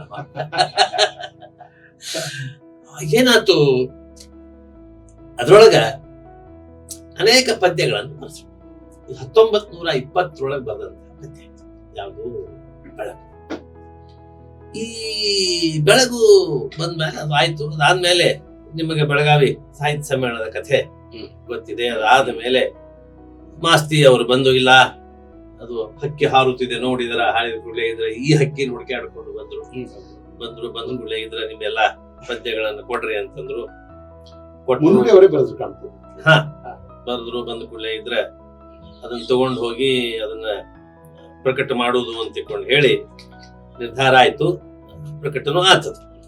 ಅದರ ಆಯ್ಕೆಗಳನ್ನೆಲ್ಲ ಮಾಡಿದವರು ಯಾರು? ಮಾಸ್ತಿ ಅವರೇ. ಮಾಸ್ತಿ ಅವರು ಅದನ್ನ ಆಯ್ಕೆ ಮಾಡಿಕೊಂಡು ಪದ್ಯ ಮಾಡಿದ್ರು. ಇಲ್ಲೇ ನನಗದು ಬಹಳ ಮುಖ್ಯವಾಗಿ ಆ ಪದ್ಯವನ್ನ ಯಾಕೆ ನಾನು ರೆಫರ್ ಮಾಡ್ತೀನಿ ಅಂತಂದ್ರೆ, ಇಡೀ ಬೇಂದ್ರೆ ಏನು ಅಂತನ್ನೋದನ್ನ ಹೇಳ್ತಕ್ಕಂತಹ ಒಂದು ಪದ್ಯ. ಮೂಲತಃ ಬೇಂದ್ರೆ ಅವರು ಸೂರ್ಯೋಪಾಸಕ. ಈ ಚಿತ್ತಾವನ ಕಲ್ಟ್ ಏನಂತ, ಆ ಕಲ್ಟು ಸೂರ್ಯೋಪಾಸಕ. ಅದಕ್ಕೆ ಹಿಂಗಾಗಿ ತಮ್ಮ ಇನ್ವಿಟೇಷನ್ ಕಾರ್ಡ್ ಅಲ್ಲೆಲ್ಲ ಆದಿತ್ಯ ನಮಃ ಅಂತ ಸೂರ್ಯನಿಗಿರ್ತಕ್ಕಂಥ ಒಂದು ಹೆಸರು. ಈ ಅದರಲ್ಲಿ ಪಂಚಾಯತನಗಳು ಅಂತ ಪೂಜಾ ಪದ್ಧತಿ ಒಳಗೆ ಒಟ್ಟು 5 ಪಂಚಾಯತನ: ಶಿವ ಪಂಚಾಯತನ, ವಿಷ್ಣು ಪಂಚಾಯತನ, ದೇವಿ ಪಂಚಾಯತನ, ಸೂರ್ಯ ಪಂಚಾಯತನ. 5 ಪಂಚಾಯತನಗಳ ಕ್ರಮ ಭಾರತೀಯ ಪೂಜಾ ದರ್ಶನದಲ್ಲಿ. ಅಂದ್ರೆ ಯಾರು ಆ ಮುಖ್ಯ ದೇವತೆ ಇರ್ತಾರಲ್ಲ ಅದನ್ನ ನಡುಬಿಟ್ಟು ಆ ಪಂಚಾಯತನದ ಶಿವ ಪಂಚಾಯತನಲ್ಲಿ ಲಿಂಗವನ್ನು ನಡುಬಿಟ್ಟಿರ್ತಾರೆ. ಇತ್ಲಾ ಕಡೆ ದೇವಿ, ಇತ್ಲಾ ಕಡೆ ವಿಷ್ಣು, ಇತ್ಲಾ ಕಡೆ ಗಣಪತಿ. ಈ ರೀತಿಯ 5 ಪ್ರತಿಮೆಗಳನ್ನ ಇಟ್ಟುಕೊಂಡು ಪೂಜಾ ಮಾಡ್ತಕ್ಕಂಥ ಒಂದು ಕ್ರಮ ನಮ್ಮ ಇಡೀ ಭಾರತದಲ್ಲಿದೆ. ಅಂಥ ಇದರಲ್ಲಿ ಇವರು ಯಾರು ಅಂತಂದ್ರೆ ಬೇಂದ್ರೆ ಅವರು ಸೂರ್ಯ ಪಂಚಾಯತ್. ಈ ಬೇಂದ್ರೆಗೆ ಸೂರ್ಯೋಪಾಸನೆ ತಮ್ಮ ಇದರಿಂದ ಬಂದಂತ, ಏನು ಪರಂಪರೆಯಿಂದ ಬಂದ. ಸೂರ್ಯ ಬುದ್ಧಿಯ ದೇವತೆ, ಚಂದ್ರ ಮನಸ್ಸಿನ ದೇವತೆ. ಮನುಷ್ಯನಿಗೆ ಬುದ್ಧಿ ಮತ್ತು ಮನಸ್ಸು ಬಹಳ ಮುಖ್ಯವಾದಂತ. ಪಂಚೇಂದ್ರಿಯಗಳು, ಕರ್ಮೇಂದ್ರಿಯಗಳು, ಜ್ಞಾನೇಂದ್ರಿಯಗಳು ಅಂತಕೊಂಡು ಹೇಳಿ ನಾವು ಪಂಚ ತನ್ಮಾತ್ರಗಳು ಅಂತಕೊಂಡು ಹೇಳಿ ನಾವು ಅಭ್ಯಾಸ ಮಾಡ್ತೀವಿ. ಇವು ಕರ್ಮೇಂದ್ರಿಯಗಳು ಅಂದ್ರೆ ಕರ್ಮೇಂದ್ರಿಯಗಳಲ್ಲ, ತನ್ಮಾತ್ರಗಳು ತನ್ಮಾತ್ರಗಳಲ್ಲ, ಪಂಚಭೂತಗಳು ಪಂಚಭೂತಗಳಲ್ಲ. ಆದರೆ ಪಂಚೇಂದ್ರಿಯಗಳೇನಾವಲ್ಲ, ಆ ಪಂಚೇಂದ್ರಿಯಗಳಿಗೆ ಬುದ್ಧಿ ಮತ್ತು ಮನಸ್ಸು ಇಲ್ಲದೆ ಇದ್ದರೆ ಅವನಿಗೆ ಮನುಷ್ಯ ಅಂತ. ಹೌದಾ? ಈ ಬುದ್ಧಿ ಮತ್ತು ಮನಸ್ಸಿನ ಆಟವೇ ಬೇಂದ್ರೆ ಕಾವ್ಯ. ಹೌದೇ ಇಲ್ಲ? ಈ ಬುದ್ಧಿ ಮತ್ತು ಮನಸ್ಸೇನದಲ್ಲ, ಇದು ಮನುಷ್ಯನನ್ನ ಪ್ರಖರವಾಗಿ ಮತ್ತು ಸೃಜನಶೀಲವಾಗಿ ಇರ್ತಕ್ಕಂಥ ಒಂದು ಶಕ್ತಿ ಇದಕ್ಕಿದೆ. ಅದನ್ನ ಬಹಳ ಸೂಕ್ಷ್ಮವಾಗಿ ಬೆಳಗಿನಲ್ಲಿ ಪುರುಷ ಸೂಕ್ತ ಅಂತಂದ ಚಂದ್ರಮ ಮನಸ್ಸು ಜಗತ್ತಿನ 2 ಕಣ್ಣು ಅಂತ ಸೂರ್ಯ ಮತ್ತು ಚಂದ್ರ. ಹೌದು, ಆ ಸೂರ್ಯನ ಬೆಳಕು ಹೆಂಗ, ಚಂದ್ರನ ಬೆಳಕು ಹೆಂಗ. ಆದ್ರೆ ಈ ಬೆಳಗು ಅಂತ ಅನ್ನೋದ್ರ ಬಗ್ಗೆನೆ ನನಗ ಇನ್ನೂ ಒಂದು ಸಣ್ಣ ಸಂಶಯ ಇದೆ. ಅವರೆಲ್ಲ ಮಾಡ್ಕೊಂಡು ಬಂದ್ಮೇಲೆ ಬೆಳಗ್ಗೆ ಮದ್ದು ಹಾಕಂತ ಹೇಳಿದ್ರೆ ಏನೋ ಗೊತ್ತಿಲ್ಲ. ಬಟ್ ಅದು ಎಲ್ಲ ನಾವು ಅದ್ರ ಬರೆದಂತಹ ಮುನ್ನುಡಿ ಒಳಗ ಮಾಸ್ತಿ ಅವರು ಅದನ್ನ ಆಯ್ಕೆ ಮಾಡಿದ್ರು, ಪ್ರಕಟ ಮಾಡಿದ್ರು. ಬೆಂಗಳೂರು ಪ್ರಸ್ತುತಿಯಿಂದ ಆತು ಅಂತ. ಅದ್ರ ಮೊದಲನೇ ಪದ್ಯ ಬೆಳಗು, ಕೊನೆಯ ಪದ್ಯ ಗರಿ. ಗರಿ ಆ ಪುಸ್ತಕದ ಶೀರ್ಷಿಕೆ, ಟೈಟಲ್. ಬಟ್ ಅದು ಸಹಿತ ಕಾವ್ಯಕ್ಕೆ ಸಂಬಂಧಪಟ್ಟಂತಹದ್ದೇ. ಕಾವ್ಯದ ಬಗ್ಗೆ ಗರಿ ಹೇಳ್ತಕ್ಕಂಥ ಮಾತು ಅದ್ಭುತವಾದಂತಹ ಮಾತು. ಗರಿ ಇಲ್ಲೇ ದೊಡ್ಡ ರೂಪ. ಆ ರೂಪಕವನ್ನ ಅದ್ರ ಬಗ್ಗೆ ಎಷ್ಟು ಮಾತುಗಳನ್ನ ಹೇಳ್ತಾರೆ. ಒಂದ್ ಮಾತನ್ನ ಹೇಳ್ತಿದ್ದ. ಸಣ್ಣ ಹುಡುಗರಿದ್ದಾಗ ನೀವು ಆಡಿರ್ಬೋದು, ಯಾವ್ದಾರ ಗರಿ ಹಾರ್ತಿತ್ತ ಹಿಡ್ಕೊತಿತ್ತು. ಹೌದಾ ಇಲ್ಲ? ಹಿಡ್ಕೊಂಡು ಮತ್ತೇನ್ ಮಾಡ್ತಿದ್ವಿ, ಉಪ್ಪು ಅಂತಿಕೊಂಡು ಹೇಳಿ ಬೇಂದ್ರೆ ಅದನ್ನ ರೂಪಕವಾಗಿ ಬಳಸ್ತಾರೆ. ಕೈಯಾಕ್ಷೇಪ ಗರಿಯನ್ನು ಊದಿ ಬಿಟ್ಬಿಡು, ಅದು ಎಲ್ಲೋ ಹೋಗ್ತದ, ಯಾರಿಗೋ ಸಿಗ್ತದ, ಯಾರೋ ಆನಂದ. ಇದು ಕಾವ್ಯ. ನಾನು ಬಾಲ್ಯದಲ್ಲಿ ಅಂದು ಆಡಿದ ಆಟ ಈ 60 ವರ್ಷದ ಮೇಲೆ ಒಂದು ರೂಪಕವಾಗಿ ಬಂದು ನಮ್ಮನ್ನು ಸಂತೋಷಗೊಳಿಸ್ತದಲ್ಲ, ಇದು ಬೇಂದ್ರೆ ಕಾವ್ಯ. ಇದಕ್ಕೆ ಕಾರಣ ಏನ್ ಗೊತ್ತಾ? ನೇಟಿವಿಟಿ. ಈ ಸ್ಥಳೀಯ ಒಂದು ವಸ್ತು ಅಥವಾ ಒಂದು ಪ್ರತಿಭೆ ಏನದಲ್ಲ, ಈ ಸ್ಥಳೀಯ ವಸ್ತು ಮತ್ತು ಪ್ರತಿಭೆಯನ್ನು ಹೆಂಗ ಬಳಸಬೇಕು ಅಂತ ಬೇಂದ್ರೆನಲ್ಲೇ ಕಲಿಬೇಕು. ನೀವು ನೇಟಿವಿಟಿ ಅಂದ್ರಲ್ಲ, ನೇಟಿವಿಟಿ ಬೇಂದ್ರೆ ಕಾವ್ಯದ ಒಂದು ದೊಡ್ಡ ಶಕ್ತಿ. ಆ ನೇಟಿವಿಟಿಯ ಅನೇಕ ಆಯಾಮಗಳನ್ನ ನಾವು ಬೇಂದ್ರೆ ಕಾವ್ಯದಲ್ಲಿ ಗುರುತಿಸಬಹುದು. ಆದ್ರೆ ಈ ನೇಟಿವಿಟಿಗೆ ಒಂದು ಯೂನಿವರ್ಸಲ್ ಟಚ್ ಕೊಟ್ಟರು ಬೇಂದ್ರೆ. ಹೌದು. ಸ್ಥಳೀಯತೆ ಅನ್ನೋದು ಅದಕ್ಕೆ ಹೌದು. ಒಂದು ವಿಶ್ವಾತ್ಮಕತೆ ಬಂದ್ಬಿಡ್ತು. ವಿಶ್ವದೊಳ ನುಡಿಯಾಗಿ ಕನ್ನಡಿಸುತ್ತಿಹ ನಿಲ್ಲಿ. ಕನ್ನಡ ಎಲ್ಲಿದು ಒಂದು ನೇಟಿವ್ ಲ್ಯಾಂಗ್ವೇಜ್.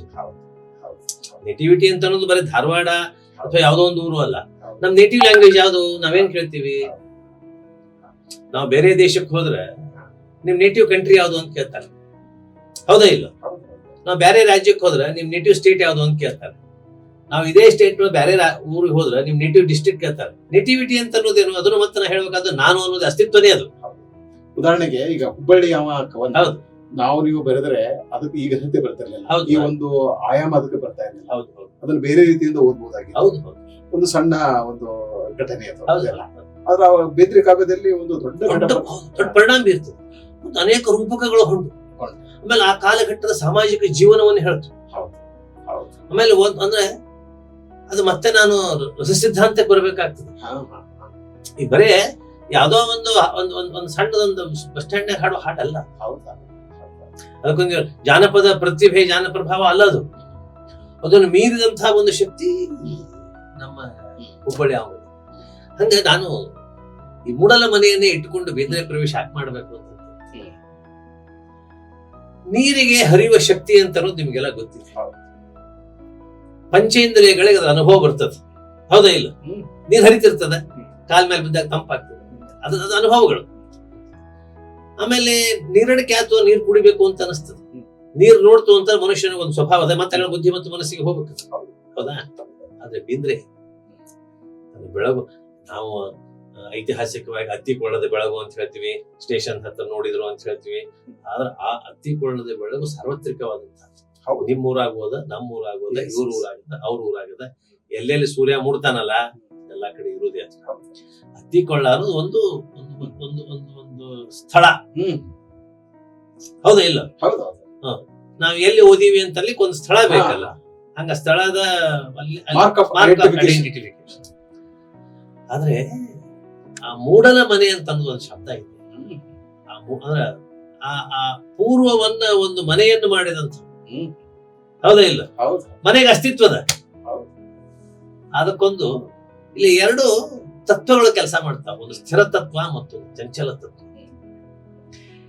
ಈ ಮೂಡಲ ಮನೆ ಒಂದು ಸ್ಥಿರ ತತ್ವ, ಅದು ಅಲ್ಲಿದೇ ಇರ್ತದ. ಅಲ್ಲೇ ಅವ್ರು ಹೇಳೋದೇನು ಅಂತಂದ್ರೆ, ಬೆಳಕು ಹರಿದು ಬಂತು, ಬೆಳಕು ಹರಿದು ಬಂದು ಜಗತ್ತು ತೊಯ್ದು ಹೋಯ್ತು ಅಂತ ಹೇಳ್ತಾನೆ. ತೊಯ್ಯುವುದು ಅಂತನ್ನುವ ಒಂದು ನಮ್ಮ ಈ ಪದಾರ್ಥಗಳ ಬಗ್ಗೆ ನಾವು ಅಭ್ಯಾಸ ಮಾಡ್ತೀವಲ್ಲ ದರ್ಶನದೊಳಗ, ಪದಾರ್ಥ ಸಂಗ್ರಹ ಅಂತ ನಮ್ಮಲ್ಲಿ ಒಂದು ಶಾಸ್ತ್ರ ಗ್ರಂಥ. ಆ ಪದಾರ್ಥ ಸಂಗ್ರಹದಲ್ಲಿ ನೀರು ಅಂತಂದ್ರೆ ನಾವು ಅದಕ್ಕೊಂದು ಪದಾರ್ಥದ ಸ್ವರೂಪ ಕೊಟ್ಟದ ಅಭ್ಯಾಸ ಮಾಡಿದಾಗ ಏನಾಗ್ತದೆ ನಮಗ? ಬಟ್ಟೆ ಏನ್ ತೊಯಿಸ್ತದ, ಹೌದಾ ಇಲ್ಲ? ಇಲ್ಲಿ ನೆಲಕ್ಕೆ ಹಾಕಿ ನೆಲ ತೊಯ್ತದ. ಆದ್ರೆ ಬೇಂದ್ರೆನಲ್ಲಿ ಹರಿದ ಬೆಳಕು ಜಗತ್ತು ತೊಯಿಸ್ತಲ್ಲ. ಅಂದ್ರೆ ಬೆಳಕಿಗೆ ಹರಿಯುವ ಶಕ್ತಿ ಅಂತ ಜಗತ್ತಿಗೆ ಹೇಳಿದಂತಹ ಕವಿ ಯಾರು? ಯಾರು ಹೇಳಿದ್ರ? ಅಲ್ಲ, ನೀವು ಇಂಗ್ಲಿಷ್ ಅನ್ನು ಓದ್ದವ್ರು, ನಾನು ಇಂಗ್ಲಿಷ್. ಬೆಳಕಿಗೆ ಹರಿಯುವ ಶಕ್ತಿ ಅದ ಅಂತ ಹೇಳಿದ ತತ್ವಜ್ಞಾನ. ಹೌದು. ನಾವು ಈಗ ಬೇಂದ್ರೆ ಕಾವ್ಯವನ್ನ ಓದಿ ಕೀಡ್ಸನ ಕಾವ್ಯವನ್ನ ಓದಿದ್ರೆ ನಮಗೆ ನೀವು ಹೇಳಿದ ವ್ಯತ್ಯಾಸ ಗೊತ್ತಾಗ್ಬಿಡ್ತದೆ, ಹೌದಲ್ಲ? ಗೊತ್ತಾಗ್ಬಿಡ್ತದೆ. ಬೇಂದ್ರೆ ಕಾವ್ಯದ ಸ್ವರೂಪವೇ ಬೇರೆ. ಅಂದ್ರೆ ನಮ್ಮಲ್ಲಿ ಏನದ ಗೊತ್ತದೆ, ನಾವು ಮುಂಜಾನೆ ಅಂದ ಕೂಡಲೇ ಮನೆಗೆ ಹೇಳ್ತೀವಿ, ಬಾಗ್ಲಾ ತೆಗರಿ ಬೆಳಕ್ ಒಳಗ್ ಬರ್ತದ. ಬೆಳಕ್ ಬಂತಂತೆ. ನಮಗ್ ಯಾವಾಗ್ಲೂ ಏನು ಅಂತಂದ್ರ, ನಮ್ಮ ಮನೆಯೊಳಗ ಹೊರಗಿನ ಬೆಳಕು ಒಳಗ್ ಬರ್ತದೆ. ಇಲ್ಲಿ ಮೂಡಲ ಮನೆಯೊಳಗ ಬಾಗ್ಲಾ ತೆಗೆದು ಕೂಡ್ಲೆ ಅಲ್ಲಿ ಒಳಗಿನ ಬೆಳಕು ಹೊರಗೆ ಹರಿದು ಬರ್ತದೆ. ಅಂದ್ರೆ ಜಗತ್ತಿನಲ್ಲಿ ದಿನ ಎಲ್ಲಾರು ನೋಡ್ತಿದ್ರು ಸಹಿತ ಆ ವಿಸ್ಮಯವನ್ನ ನಮಗೆ ತಿಳಿಸಿಕೊಟ್ಟಂತಹ ವ್ಯಕ್ತಿ. ಹೌದು. ಅಂದ್ರೆ ಬೆಳಕಿಗೆ ನೀರಿನ ಹಂಗ ಹರಿಯುವ ಶಕ್ತಿ ಅದಂತ ಹೇಳ್ತಾನೆ.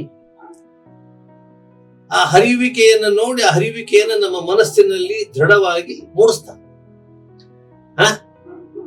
ಅದಾದ ಕೂಡಲೇ ಇದ್ರೆ 2, 3, 4, 5 ಅಂದ್ರೆ ಮುಂದಿನ 3-4 ನುಡಿಗಳಲ್ಲಿ ಅಲ್ಲಿ ಏನಾಯ್ತು ಅನ್ನೋದು ಅನುಭವಿಸ್ಬಿಡ್ತಾನೆ.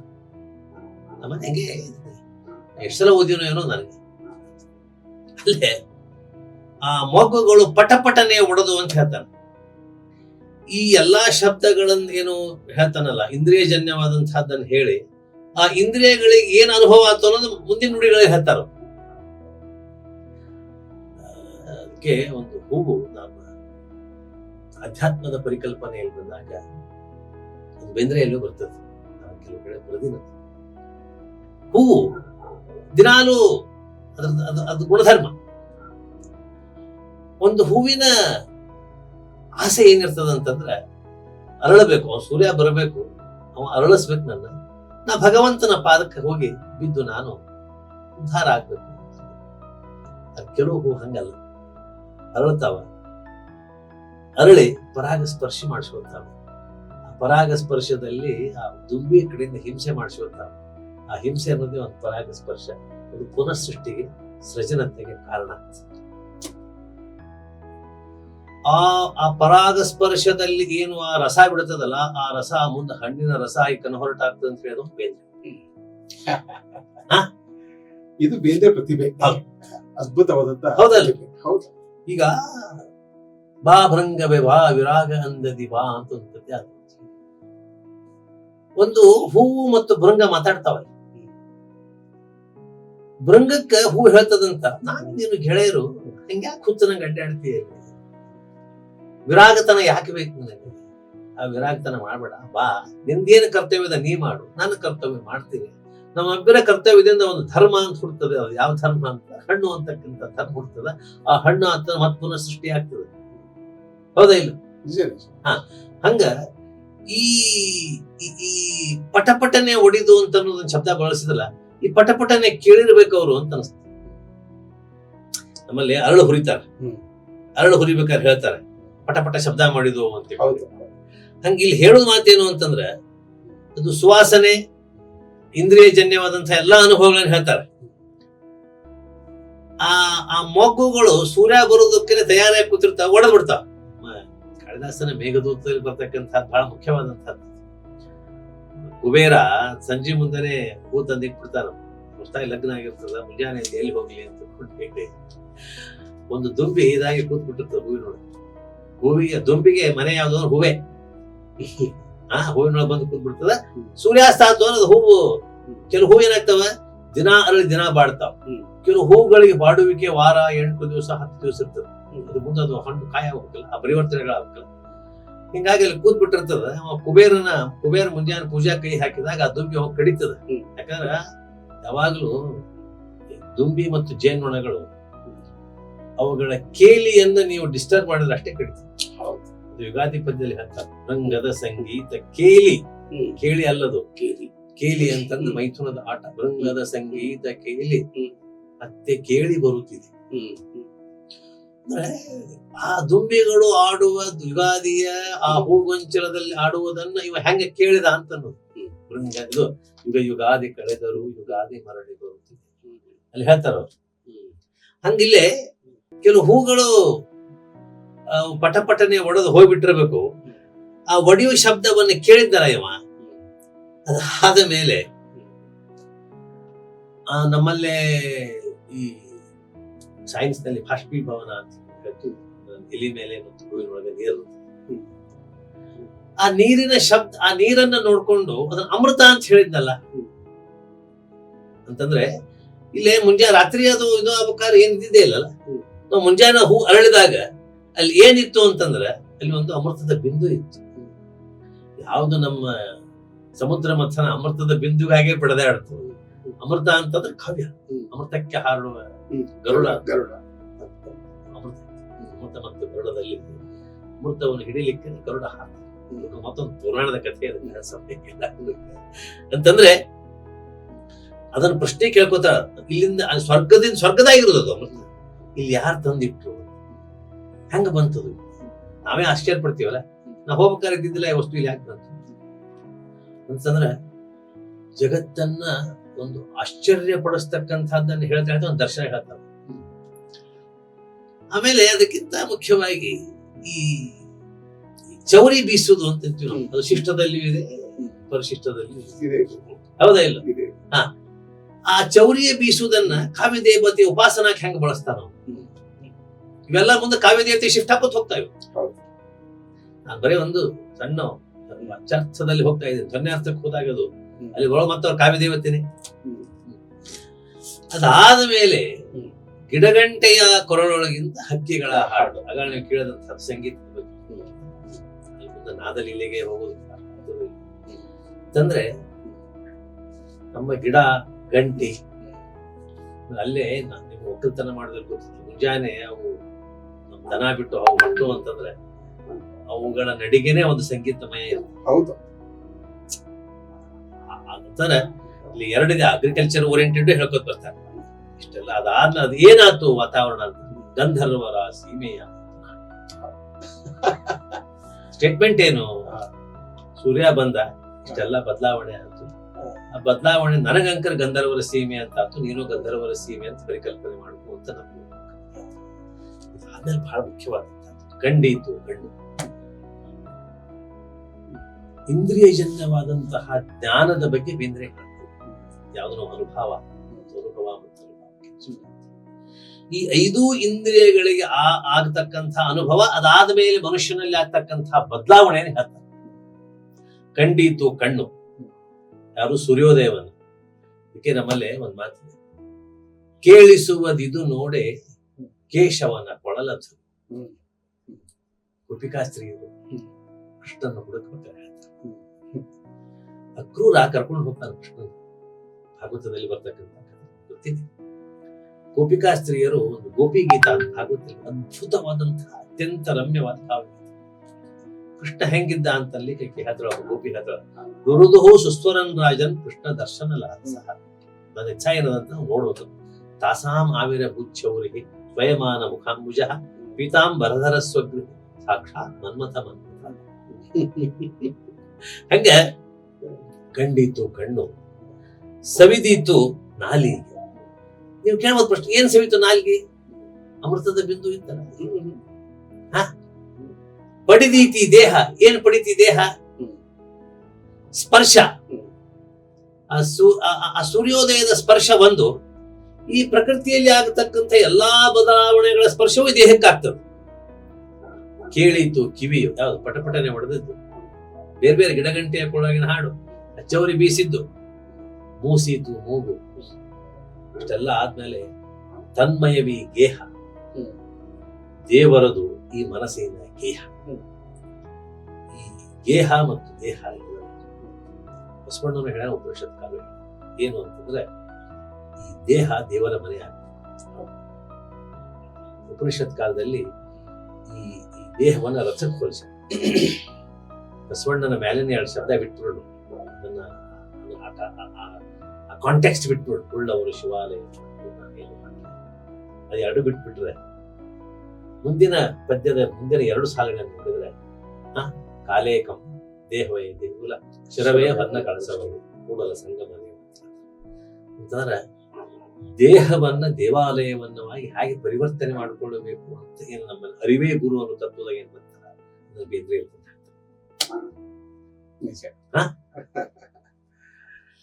ಹಾಕಿ ಲಾಸ್ಟಿಗೆ ಹೇಳೋದೇನು ಅಂತಂದ್ರೆ, ಅರಿಯದು ಆಳವು ತಿಳಿಯದು ಮನವು, ಮನ ಬಂತ ಕಾಣದು ಬಣ್ಣ ಕಣ್ಣಿಗೆ ಕಾಣದು ಬಣ್ಣ, ಬಣ್ಣ ಅಂದ್ರೆ ವರ್ಣ, ಬಣ್ಣ ಅಂದ್ರೆ ಕೃಷ್ಣ, ರಂಗ ಅಂದ್ರೆ ಕೃಷ್ಣ. ಕೃಷ್ಣನ್ ಕಾಣಬೇಕಲ್ಲ, ಅದಕ್ಕೆ ನಮ್ಮಲ್ಲಿ ಒಂದು ರೂಢಿ ಅದ, ಈ ಸೂರ್ಯೋದಯ ಆಗೋದ್ರಾಗೆ ರಂಗೋಲಿ ಹಾಕ್ಬೇಕಂತ. ಯಾಕೆ ಹಾಕ್ಬೇಕು ಅಂತ ರಂಗ ಬಂದು ಕೊಡು ಹೋಗ್ತಾನೆ.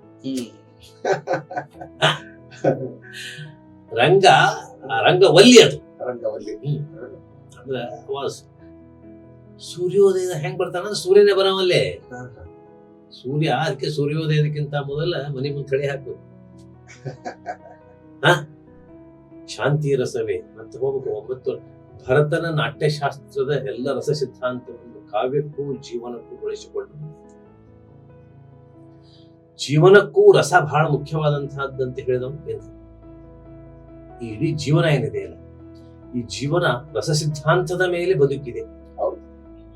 ಏನು 9 ರಸಗಳು 9 ವೃತ್ತಿಗಳು ಏನ್ ನಾವು ಈ ಚರ್ಚೆಯನ್ನು ಮಾಡ್ತೀವಿ, ಈ ಚರ್ಚೆಯನ್ನ ಇದರ ಒಟ್ಟಾರೆ ತತ್ವವನ್ನ ಈ ಬರೀ ಪ್ರಕೃತಿಗೆ ಅಷ್ಟೇ ಅಲ್ಲ, ಜೀವನ ಧರ್ಮಕ್ಕೂ ತಂದು ಕೊಟ್ಟು ಹೇಳಿದಂತ ದೊಡ್ಡ ಕವಿ ಯಾರು ಅಂತ ಇಷ್ಟೆಲ್ಲ ಹೇಳಿದ ಮೇಲೆ ಬರೀ ಬೆಳಗಲ್ಲ.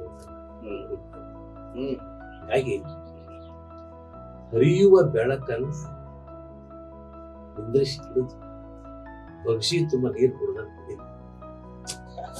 ಸರ್, ಒಂದು ಬಹಳ ಅದ್ಭುತವಾಗಿತ್ತು ನಿಮ್ಮ ವಿಶ್ಲೇಷಣೆ. ಈ ಕವನದ ಕೊನೆಯ ಸಾಲು ಏನಿದೆಯಲ್ಲ, ಇದು ಬರೀ ಬೆಳಗಲ್ಲ ಸಾಲಿದೆಯಲ್ಲ, ಅಲ್ಲಿಂದಲೇ ನಾವು ಈ ಕವನವನ್ನು ಓದಬೇಕು ಅಂತ ನಾನು ಸ್ಟಾರ್ಟಿಂಗ್. ನಮ್ಮಲ್ಲಿ ಈ ಪುನಶ್ಚರಣ ಪದ್ಧತಿ ಅಂತ ಒಂದು ಪದ್ಧತಿ ಅದು. ಸ್ತೋತ್ರ ಸಾಹಿತ್ಯ ಕೇಳಿದೆ ಕೇಳ್ತಾ ಇದ್ದಾರೆ. ಒಂದು ಮಾತು ಬರ್ತದೆ ಅಂದ್ರೆ ಬಾಲ್ಯಕಾಂಡದಲ್ಲಿ, ಶಂಕರ ಸ್ತೋತ್ರಕ್ಕೆ ಮೊಳಾದೆ ಗೀತ ಗೋವಿಂದವ ಹಾಡಿ. ಶಂಕರರ ಸ್ತೋತ್ರಕ್ಕೆ ಮರಳಾದ. ನಮ್ಮ ದರ್ಶನ ಪರಂಪರೆಯಲ್ಲಿ ಆ ಹಿಂದೂ ಧರ್ಮ ದರ್ಶನದಲ್ಲಿ ಹೆಚ್ಚು ಸ್ತೋತ್ರಗಳನ್ನು ಬರೆದು ಶಂಕರಾಚಾರ್ಯ, ಅದಾದ್ಮೇಲೆ ವಾದಿರಾಜರು. ದೊಡ್ಡ ವಾಲ್ಯೂಮ್ ಇದೆ ಶಂಕರಾಚಾರ್ಯ ಸ್ತೋತ್ರ ಸಹಿತ. ಇಲ್ಲ ಸ್ತೋತ್ರಗಳು ಅಷ್ಟಿಲ್ಲ, ಸ್ತೋತ್ರಗಳು ಹೆಚ್ಚು ಸ್ತೋತ್ರಗಳನ್ನು ಬರೆದವ್ರು ಶಂಕರಾಚಾರ್ಯ. ಅದಾದ್ಮೇಲೆ ನಮ್ಮಲ್ಲಿ ಸಿಗೋರು ವಾದಿರಾಜರು. ಆದ್ರ ನಿಮ್ಮ ಬೇರೆ ಬೇರೆ ಪುರಾಣಗಳಲ್ಲಿ ಬರ್ತಕ್ಕಂಥ ಇಟ್ಕೊಂಡು ಸ್ತೋತ್ರಗಳ ರಚನೆಗಳಾಗಿ ಆ ಮಾತು ಬೇರೆ. ತಾವು ದೇವರನ್ನ ಕಾಣಲಿಕ್ಕಾಗಿ ಸ್ತುತಿ ಅನ್ನೋದೇ ಸ್ತೋತ್ರ. ಬೇಂದ್ರೆನೂ ಆ ಸ್ತೋತ್ರಗಳನ್ನು ಮಾಡ್ಯಾರ, ಕನ್ನಡದಲ್ಲಿ ಸ್ತೋತ್ರಗಳನ್ನು ಮಾಡಿದ್ರು ಬೇಂದ್ರೆ. ಅದಕ್ಕೆ ನನ್ನ ಒಂದು ವಾದ ಇದೆ, ಇದು ಕನ್ನಡದ ಸೂರ್ಯೋಪನಿಷತ್ತು. ಈ ಬೆಳಗು ಏನದ, ಸೂರ್ಯ ಬೆಳಕಿನ ದೇವತೆ, ಬೆಳಕಿನ ದೇವತೆಯನ್ನು ಕುರಿತು ಮಾಡಿದಂತಹ ಉಪನಿಷತ್ತು ಯಾವುದು ಕನ್ನಡದಲ್ಲಿ ಬೇಂದ್ರೆ ಬೆಳಕು. ನಿಜ. ಈ ಬೆಳಗನ್ನೇ ಆಧಾರವಾಗಿಟ್ಟುಕೊಂಡು ನಮಗೆ ಸುಮಾರು ಪದ್ಯಗಳು ಸಿಗ್ತವೆ. ಸೂರ್ಯಪಾನ ಇರ್ಬೋದು, ಆಮೇಲೆ ಮುಂದೆ ಮತ್ತೆ ಬರೀ ಬೆಳಗಲ್ಲಣ್ಣ ಅಂತ ಒಂದು ಪದ್ಯ ಇದೆ. ಇಂಥ ಅನೇಕ ಪದ್ಯಗಳು ನಾನು ನನ್ನ ಪುಸ್ತಕದಲ್ಲಿ ಸುಮಾರು 10 ಪದ್ಯಗಳನ್ನ ಬೆಳಕಿನ ಮೇಲೆ ಬಂತು. ಆಮೇಲೆ ಏಳು ಚೆನ್ನ ಬೆಳಗಾಯಿತಿಗಳನ್ನ ಅಂತಿಕೊಂಡು ಹೇಳಿ ಯುವಕರನ್ನ ಎಬ್ಬಿಸ್ತಕ್ಕಂಥ ಪದ್ಯ. ಅಲ್ಲೇ ಬೇಂದ್ರೆ ಈ ಬೆಳಕನನ್ನ ಬೇಟೆಗಾರನ್ನಾಗಿ ಮಾಡ್ತಾರೆ. ಹೆಂಗ ಬಲಿ ಬೀಸ್ತಾರ, ಆ ಬಲಿ ಬೀಸಿದಾಗ ಆ ಬಲಿ ಹೆಂಗಿರ್ತದ, ಬಂಗಾರ ಬಣ್ಣದ ಬಲೆ ಬೀಸಿದ ಅಂತ.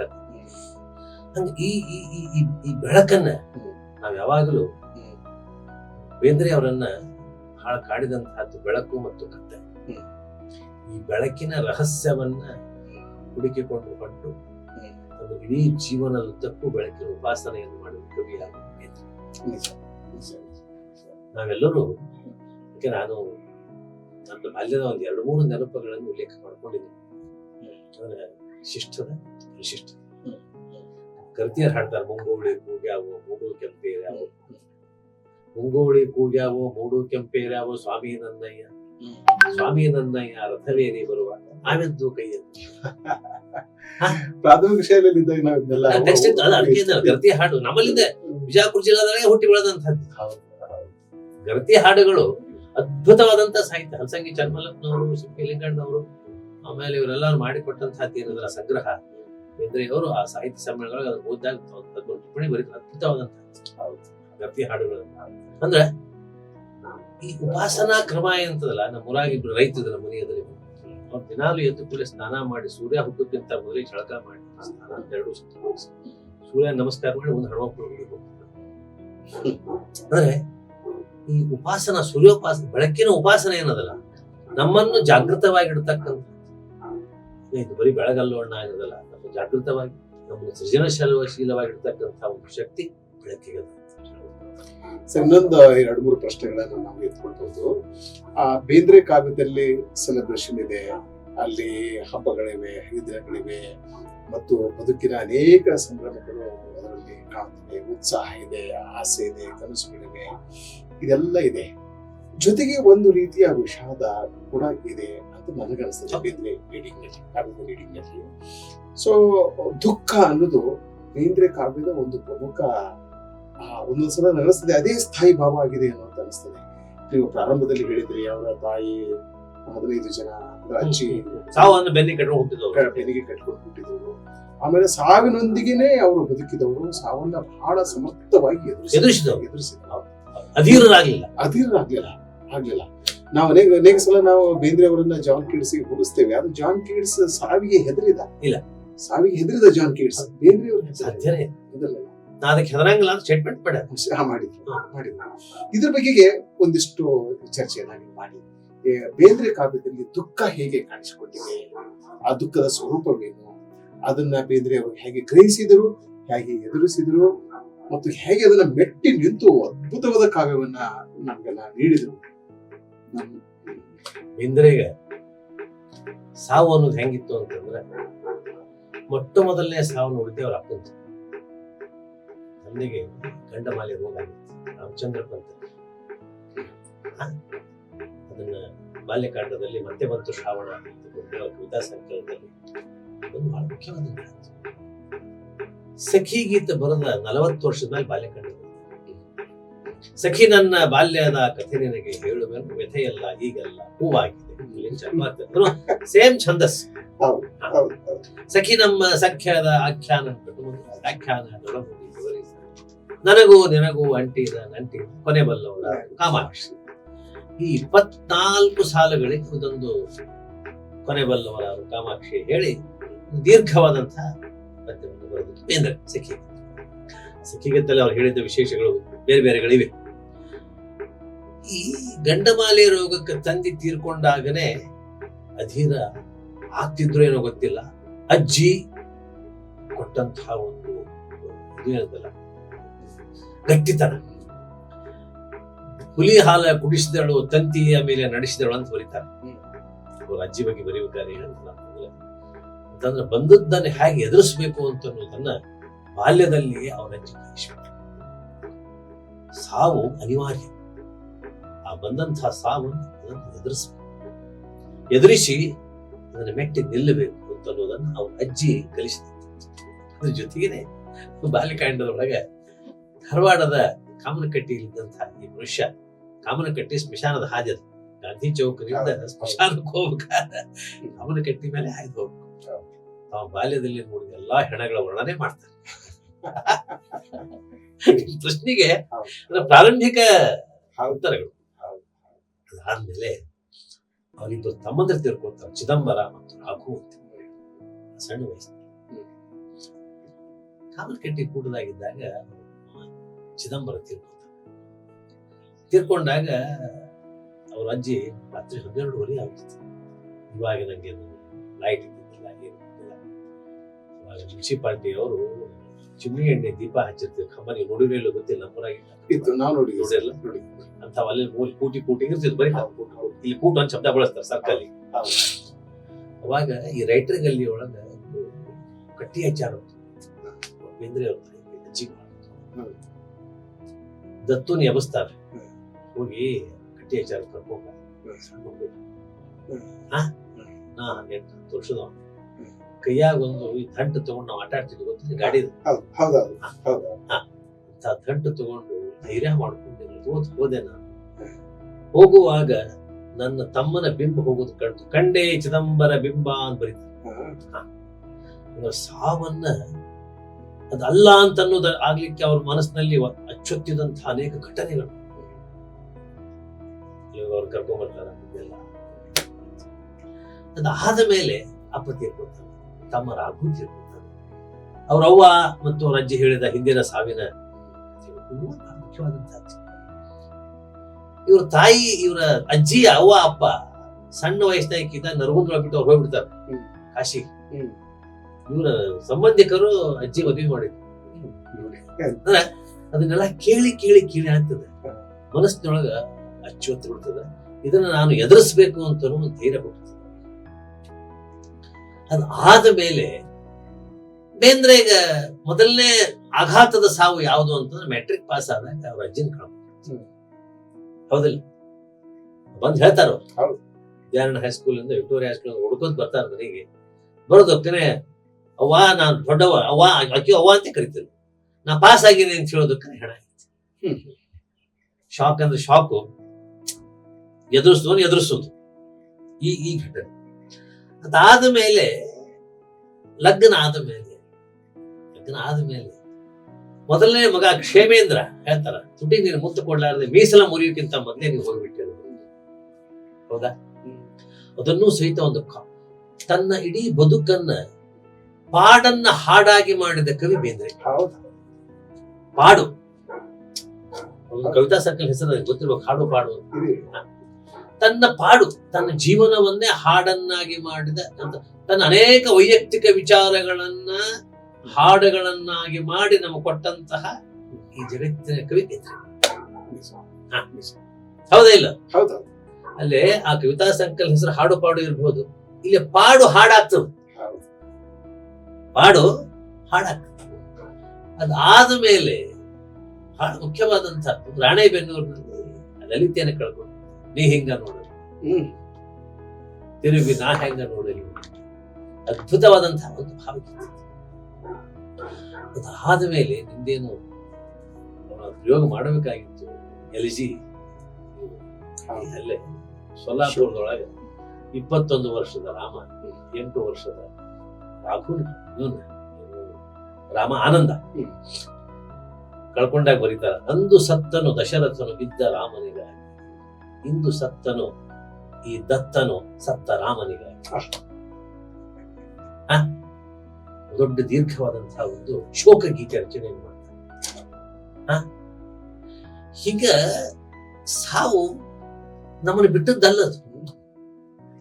ಈ ಸಾವನ್ನೇ ಎದುರಿಸಿ ನಿಲ್ತಕ್ಕಂತಹ ಬಹುದೊಡ್ಡ ಶಕ್ತಿ ಬೇಂದ್ರೆಯವರಿಗಿತ್ತು. ಇದಕ್ಕೆ ಕಾರಣ ಏನು ಅಂತಂದ್ರೆ ಅವರಿಗೆ ಆದಂತಹ ಸಾವಿನ ಒಂದು ಘಟನೆ. ಅದನ್ನ ಹೇಳ್ತೀನಿ ನಾನು. ಅಂದ್ರೆ ಸಾವು ನಾನು ಗೆದ್ದು ಬರಬಲ್ಲೆ ಅಂತ ಒಂದದ, ಬಂದಂತಹ ಸಾವನ್ನು ಸಹಿತ ನಾ ಗೆದ್ದು ಬದುಕಬೇಕು ಅಂತ ಒಂದು, ಎರಡು ಛಲಗಳು. ಇವ್ರ ಅವ್ವ ಕಾಮನಕಟ್ಟಿ ಕೂಟದಾಗಿದ್ದಾಗ ನೀವು ಬರೋದಕ್ಕೆ ಹಾಲಿಗೆ ಮುಚ್ಚಿ ಹೋಗಿತ್ತು. ನಾನ್ ಧಾರವಾಡಕ್ಕೆ ಬಂದಾಗ ಹಾಲಿಗೆ ನಾನು 80 ಬಂದಿದ್ದೀನಿ, ನನ್ನ 90. ನನಗೆ ನೀವು 10 ವರ್ಷ ವ್ಯತ್ಯಾಸ. ಧಾರವಾಡ ನಾನು ಬಂದು ಕರ್ನಾಟಕ ಹೈಸ್ಕೂಲ್ ಮೊದಲೇ ಅಪಾಯಿಂಟ್ಮೆಂಟ್. ನಾನು ಕೆರಿ ದಂಡಿ ಮೇಲೆ ಹೋಗ್ತಿದ್ದೆ, ಸಾರಿ ಕೆರಿ ದಂಡಿ ತಿನ್ನ. ಇವತ್ತೇನು ಗುರುದತ್ತ ಭವನ್ ಅದಲ್ಲ, ಆ ಗುರುದತ್ತ ಭವನ ಹಿಂದೆ ಪಾದ್ರಿ ಸಾಲಿ ಅದು, ಕ್ರಿಶ್ಚಿಯನ್ ಸ್ಕೂಲ್ ಅದು. ಅದು ಹಾಲಗೇರಿ ಮತ್ತು ದತ್ತಾತ್ರೇಯ ಗುಡಿಯೇ ಇರ್ತಕ್ಕಂಥ ಕೆರಿ ಅದು, ಹಾಲಗೇರಿ. ಸಮಯ ಇಲ್ಲ, ಅದಕ್ಕೆ ಆ ಪದ್ಯ ಬಹಳ ಅದ್ಭುತವಾದಂತ ಪದ್ಯ. ಇನ್ನೊಮ್ಮೆ ಚರ್ಚೆ ಮಾಡೋಣ. ತುಂಬಿತ್ತು ಹಾಲಗೇರಿ ಅಂತ ಪದ್ಯ.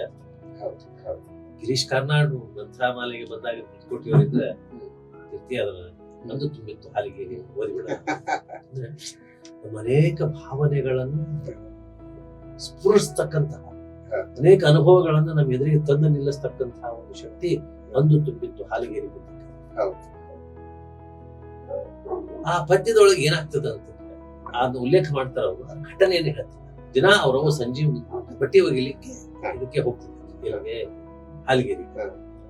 ಹಾಲಿಗೇರಿ ಹೋಗ್ಬೇಕಾದ್ರೆ ಅವ್ರವ್ ಹೇಳ್ತಾಳ ನಾನು ಬಟ್ಟೆ ಒಗಿಲಿಕ್ಕೆ ಹೋಗ್ತೇನೆ. ಅವ್ರವ್ ಹೇಳ್ತಾರ ದತ್ತನ್ ಬಗ್ಲಾಗ, ನಮ್ಮ ಊರಾಗೆಲ್ಲ ಹಳ್ಳಕ್ ಹೋಗ್ತಾರೆ, ಹುಡುಗರು ಕರ್ಕೊಂಡೇ ಹೋಗ್ತಾರೆ, ಬಗ್ಲಾಗ ಹಾಕೊಂಡು ಹೋಗ್ತಾರ, ದಂಡಿ ಮೇಲೆ ಕೂಡ್ಸಿರ್ತಾರ, ಬಟ್ಟೆ ಒಗಿಬೇಕಾರೆ ಕೇಳ್ತಾರ, ಸಹಾಯ ಮಾಡ್ತಾರ, ಒಬ್ರು ಹಿಂಡ್ತಾರ, ಒಬ್ರು ಕುಗ್ತಾರ. ಒಂದು ಸಹಜೀವನ ಅದು. ಅವ್ರವ್ ಹೇಳ್ತಾರ, ಇಲ್ಲ ದತ್ತು ಎಲ್ದಾನ ಒಳಗ ಆಡ್ಲಿಕ್ಕತ್ತಾನ, ಇಲ್ಲ ಬಗ್ಲಾಗ ಹಾಕೊಂಡು ಹೋಗ್ಬಿಡು, ನಾವು ಸಂಜೆ ಹೋಗ್ಬೇಕು, ಕ್ಯಾರಿ ಮಾಡ ಬ್ಯಾಡ್ವಾ, ಶ್ರಾವಣ ಮಾಸ ಜಿಟ್ಟಿ ಮಳೆ ಬರ್ತದ, ಸಂಜೆ ಆಗಿದೆ, ಹೇಗೆ ಕರ್ಕೊಂಡು ಹೋಗುವಂತ ಬಗ್ಲಾಗ ಹಾಕೊಂಡು ಬರ್ತಾಳ. ಬಂದು ಇವನು ಆಡ್ಲಿಕ್ಕೆ ಬಿಡ್ತಾಳ. ಆಡ್ಲಿಕ್ಕೆ ಬಿಟ್ಟು ಗೆಳತಿ ಕೇಳ್ತಾಳ, ಯಾಕೆ ಎಷ್ಟು ತಡ ಮಾಡಿ ಬಂದಿ, ಸಂಜೆ ಆಗಿಬಿಟ್ಟದ ಈಗ ಇಲ್ವಾ ಮನೆ ಕೆಲಸ ಮುಗಿಲಿಕ್ಕೆ ಚಾಲು ಮಾಡ್ತಾಳ. ಆಡ್ಕೋದ್ ಬಂದು ಕೆರೆಯಾಗಿ ಬಿಟ್ಬಿಡ್ತಾಳ. ಕೆರೆಯಾಗಿ ಬಿದ್ದು ಕೂಡಲೇ ಗೆಳತಿ ಓದಿರ್ತಾಳೆ, ದತ್ತು ಬಿದ್ದ ಕೆರೆಯಾಗ ಅಂತ ಹೇಳಿ ಈಕಿ ಪೂರ್ತಿ ಮುಣಿಗಿ ಎಂದು ಮ್ಯಾಕ್ ತುಂಬ್ತಾಳ. ಬೇಂದ್ರೆ ಹೆಂಗ್ ಸ್ವೀಕಾರ ಮಾಡ್ಬೇಕಂತ ನನಗ ಧಾರವಾಡದ ಇಡೀ ಸಂಸ್ಕಾರ ಅಂತಕ್ಕಂಥದ್ದು ಆ ಕೆರೆಯಾಗಿ ಬಿದ್ದಕ್ಕೆ ಆತು.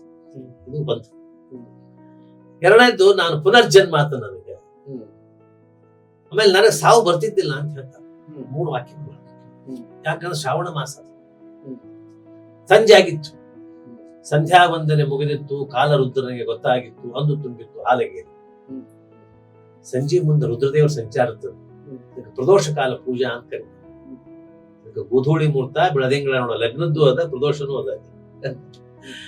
ಆ ಹೊತ್ತಿನೊಳಗ ನನ್ನ ಹೆಸರು ದತ್ತಾತ್ರೇಯ. ಅಲ್ಲೇ ಇದ್ದಾನ ಧ್ವರಿ ದತ್ತಾತ್ರೇಯ ಅಂತ ಶಬ್ದ ಬಳಸ್ತಾರೆ ಅದ್ರೊಳಗೆ. ಧ್ವರಿ ಅಂದ್ರೆ ರಾಜ, ಧ್ವರಿ ಅಂದ್ರೆ ದೇವರು. ನಿಮ್ಗೆ ಗೊತ್ತ, ಧರಿ ದೇವರ ಪೂಜಾ ಅದ ನಮ್ಮಲ್ಲಿ. ಅಲ್ಲೇ ಈ ಬಿಜಾಪುರ ಹತ್ರ ಒಂದು ಊರದ ಧರಿದೇವರ ಗುಡಿ ಅದ ಅಲ್ಲಿ. ಆ ಧ್ವರಿ ದೇವರು ಸಾವು ತರವಲ್ಲ, ಹೌದಾ ಇಲ್ಲ? ಶ್ರಾವಣದ ಉಪಾಸಕ ದೇವರು ಶಿವ. ಶಿವನನ್ನ ಮೃತ್ಯುಂಜಯ ಅಂತ ಕರಿತೀವಿ. ಅವನಿಗೆ ಮೃತ್ಯುವನ್ನು ಜಯಿಸ್ತಕ್ಕಂಥ ಶಕ್ತಿ ಅದ. ಹಿಂಗಾಗಿ ಸಾವನ್ನ ಸಣ್ಣ ವಯಸ್ಸಿನಲ್ಲಿನೇ ನೋಡಿ ಅನುಭವಿಸಿ ಅದನ್ನು ಮುಂದೆ ತಮ್ಮ ತಿಳುವಳಿಕೆ ಬಂದ ಮೇಲೆ ದರ್ಶನಕ್ಕೆ ತೆಗೆದುಕೊಂಡು ಬಂದಂತ ಬೇಂದ್ರೆ. ಅದಕ್ಕೆ ಹಿಂಗಾಗಿ ಎಂದು ಬೇಂದ್ರೆ ಸಾವಿಗೆ ಹೆದರ್ಲಿ. ಒಪ್ಕೊತೀರಾ? ಒಪ್ಕೊಳ್ಳೇಬೇಕಾದ ಸಾವು ಬರ್ತದ. ಆದ್ರ ಒಂದು ಬೇಂದ್ರೆ ದುಃಖ ಆಗಿದ್ದೇನು ಅಂತಂದ್ರ ಅಕಾಲ ಮೃತ್ಯು, ಅಕಾಲ ಮರಣ ಅಂತ ಒಂದು ಶಬ್ದ ಇದೆ. ಹೌದಾ ಇಲ್ಲ? ಅಕಾಲ ಮರಣದ ದುಃಖದು ಅಲ್ಲಿ ನೀವು ಹೇಳ್ದಂಗ ಅದು ಸ್ಥಾಯಿನೇ ಭಾವ ಇತ್ತು. ಆದ್ರೆ ಅದನ್ನ ಅವರು ಸಂಚಾರಿಯಾಗಿ ಅದನ್ನು ನೋಡಿ ಅದರಿಂದ ತಾವು ಹೊರಗೆ ಬಂದು ತನ್ನ ಹೆಂಡತಿಯನ್ನು ಹೊರಗೆ ತೆಗೆದುಕೊಂಡು ಬಂದು ಮತ್ತೆ ಹೊಸ ಜೀವನಕ್ಕೆ ತೆಗೆದುಕೊಂಡು ಹೋಗ್ತಕ್ಕಂತ ಒಂದು ಏನು ಶಕ್ತಿ ಇತ್ತಲ್ಲ, ಆ ಶಕ್ತಿ ಬರ್ಲಿಕ್ಕೆ ಅವ್ರಿಗೆ ಕಾವ್ಯೋಪಾಸನೆ ಮುಖ್ಯ. ನಿಜ ನಿಜ ನಿಜ ನಿಜ ನಿಜ ನಿಜ. ಬಹಳ ಅದ್ಭುತವಾಗಿತ್ತು ಸರ್ ನಿಮ್ಮೊಂದಿಗಿನ ಚರ್ಚೆ. ಕೇಳುಗರೆ, ಇಲ್ಲಿವರೆಗೆ ಕೃಷ್ಣ ಕಟ್ಟಿಯವರ ಮಾತುಗಳನ್ನ ನಾವು ಕೇಳಿದ್ದೇವೆ.